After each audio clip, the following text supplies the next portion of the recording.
in association with Kutumb app.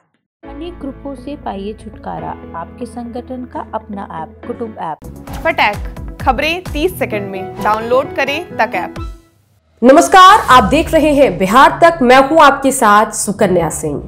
Bihar NDA में क्या सब कुछ ठीक है? क्या जेडीयू बीजेपी एकजुट है, एक मत है? फिलहाल उपेंद्र कुशवाहा की पिछली कुछ गतिविधियों को देखकर तो ऐसा नहीं लगता।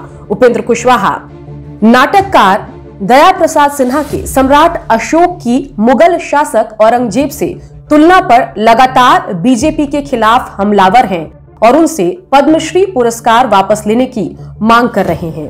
बात अगर इतनी ही होती तो समझ आती। इसके अलावा विधान परिषद की जिन 24 सीटों पर एमएलसी का चुनाव होना है, उसको लेकर भी उपेंद्र कुशवाहा ने साफ कर दिया कि जेडीयू की 50% सीटों पर दावेदारी बनती है।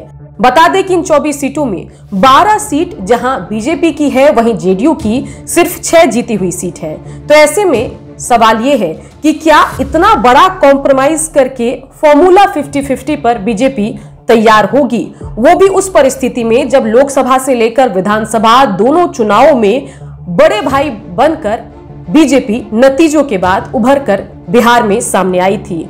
तीसरा कारण भी आपको बता दें कि उपेंद्र कुशवाहा ने पिछले दिनों आरजेडी के प्रवक्ता मृत्युंजय तिवारी से मुलाकात की, जिसके बाद आरजेडी के सूत्रों के हवाले से दावा यह किया जा रहा है कि अगर जेडीयू आरजेडी का दोबारा मिलन होता है तो कुशवाहा सेतु का काम कर सकते हैं। तो कुशवाहा की इन 3 एक्टिविटी से साफ है कि कुशवाहा बीजेपी विरोध का चेहरा जेडीयू में बनकर उभरे हैं। अब सवाल ये उठता है कि क्या उपेंद्र कुशवाहा ये सब नीतीश कुमार के इशारों पर कर रहे हैं, या सियासत में अपनी अहमियत को बढ़ाने के लिए लगातार बीजेपी पर हमलावर हैं, या टीआरपी पाने के लिए चर्चाओं में बने रहने के लिए उपेंद्र कुशवाहा बीजेपी पर निशाना साधते रहते हैं। चाहे पद्मश्री अवार्ड वापसी का मामला हो, विधान परिषद की 50 सीटों पर जेडीयू के दावे का मामला हो, या फिर आरजेडी के नेताओं से मुलाकात का ही मामला क्यों ना हो।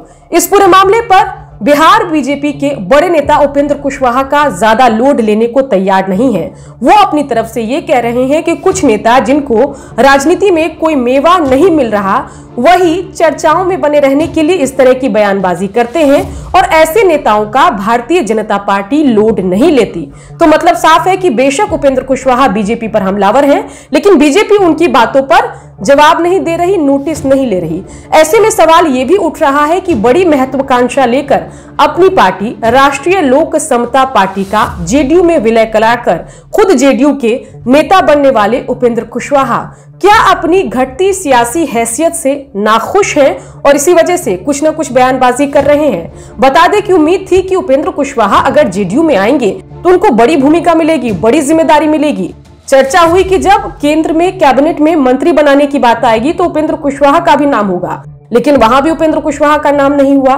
फिर चर्चा हुई कि उपेंद्र कुशवाहा राष्ट्रीय अध्यक्ष बनने की रेस में भी है, वो चर्चा भी बेमानी साबित हुई और माना यह जा रहा है कि सिर्फ संसदीय बोर्ड का अध्यक्ष बनाकर उपेंद्र कुशवाहा को जो है जेडीयू में बहुत ज्यादा तवज्जो नहीं मिल रहा, जिस वजह से अपनी अहमियत को बढ़ाने के लिए गाहे बगाहे उपेंद्र कुशवाहा ऐसी बयानबाजी करके अपनी पॉलिटिकल इमेज को बरकरार रखना चाहते हैं। खैर, बयानबाजी तो उपेंद्र कुशवाहा कर रहे हैं, लेकिन देखना होगा कि इस पूरे मामले पर जो बयानात आ रहे हैं उपेंद्र कुशवाहा की तरफ से, वो नीतीश के इशारों पर दे रहे हैं उपेंद्र कुशवाहा, या सिर्फ अपनी सियासी हैसियत को बढ़ाने के लिए, चर्चाओं में बने रहने के लिए इस तरह की बयानबाजी उपेंद्र कुशवाहा कर रहे हैं। तो चलिए, इस अहम रिपोर्ट में इतना ही, लेकिन चलते चलते आपको बता दें कि बिहार की सभी खबरों के लिए आप नजर बना के रखिए बिहार तक पर, और साथ ही आपको ये भी बताएं कि नए लुक नए अंदाज में अब हम आपसे मुखातिब हैं। हमारा नया लुक नया अंदाज